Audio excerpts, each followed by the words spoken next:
Hari ini kita akan cakap tentang apa yang berlaku pada teater di Malaysia pada tahun 80-an.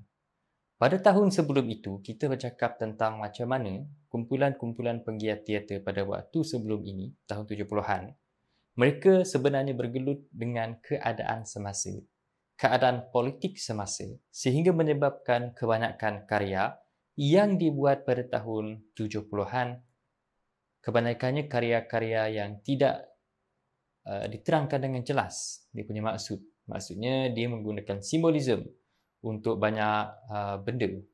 Itu yang berlaku pada tahun 70-an. Satu lagi bahaya, kalau dia terus buat teater-teater yang jelas memaparkan apa sahaja yang mereka hendak persoalkan, nanti takut kalau macam tiba-tiba dia orang kena tangkap polis ke, kena soal siasat ke dan sebagainya. Tetapi mereka berjuang juga, menentang juga. Dan kebanyakan pengkarya-pengkarya yang wujud pada tahun 70-an ini ialah kumpulan-kumpulan pengkarya yang mana mereka adalah kumpulan-kumpulan students, universiti yang bersuara untuk masyarakat pada waktu itu. Pada tahun 80-an, apa yang berlaku ialah kewujudan televisyen, mana televisyen sudah menjadi satu medium yang sangat popular pada tahun 80-an. Dan kebanyakan orang sudah mula mudah untuk mendapatkan televisyen, sedikit sebanyak mengganggu perkembangan teater di Malaysia.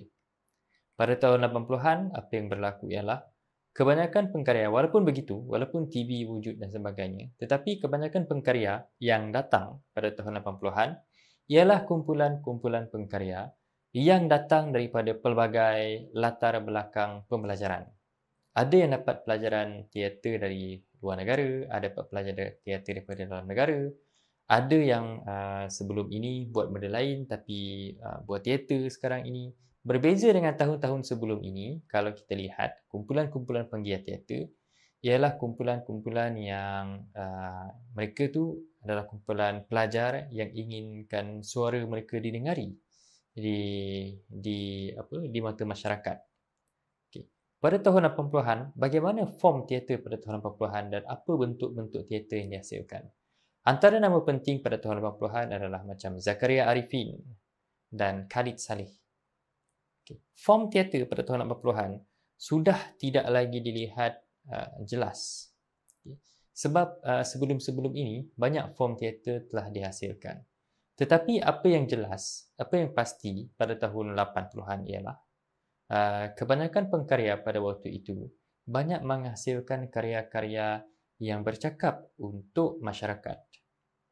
Kebanyakan karya-karya mereka adalah bercakap untuk masyarakat. Tetapi karya-karya pada tahun 80-an ini tadi, tidaklah dia punya simbolik mereka itu, tidaklah macam apa yang berlaku pada tahun 70-an.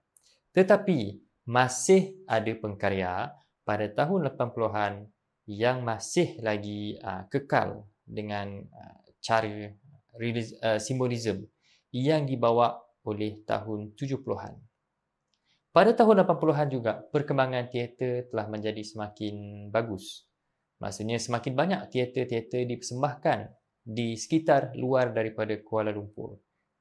Di Terengganu misalnya, di Perlis misalnya, di sekitar tempat selain daripada Kuala Lumpur, Sarawak, Sabah misalnya. So perkembangan teater telah menular ke tempat-tempat selain daripada Kuala Lumpur pada waktu itu. Yang mana pada tahun 80-an, kumpulan-kumpulan penggiat teater yang ada ini, mereka menghasilkan form-form yang lebih menarik untuk ditonton. Bagaimana form dia tadi? Dia memang tidaklah macam apa yang berlaku pada 70-an, saya ulang semula. Dia tak adalah macam eksperimental sangat, tetapi mereka mempunyai satu kepercayaan, satu bentuk performance yang jelas, dan performance mereka itu tadi lebih kurang menyamai dengan apa yang berlaku pada tahun 60-an, tetapi dia ada campur sikit dengan eksperimental punya benda pada tahun 70-an. Jadi dia punya eksperimental tu tidaklah melampau sangat, dia punya realism pun tidaklah realism sangat. Tetapi, macam saya cakap tadi, masih ada pengkarya yang masih mengekalkan form mereka antaranya yang wujud pada tahun 70-an. Jadi benda itu berlaku sebab perubahan zaman lah. Pada tahun 80-an masyarakat dah mula bertenang semula. Kan dia pergolakan tadi kan. Lepas pergolakan, lepas dalam tempoh 10 tahun, 1 dekad, Malaysia mula bertenang semula. Yang mana isu yang utama yang biasa kita bincangkan pada tahun 80-an ialah tentang masalah ekonomi. Kerana pada tahun itu kita bercakap tentang bagaimana untuk membina balik negara Malaysia. Jadi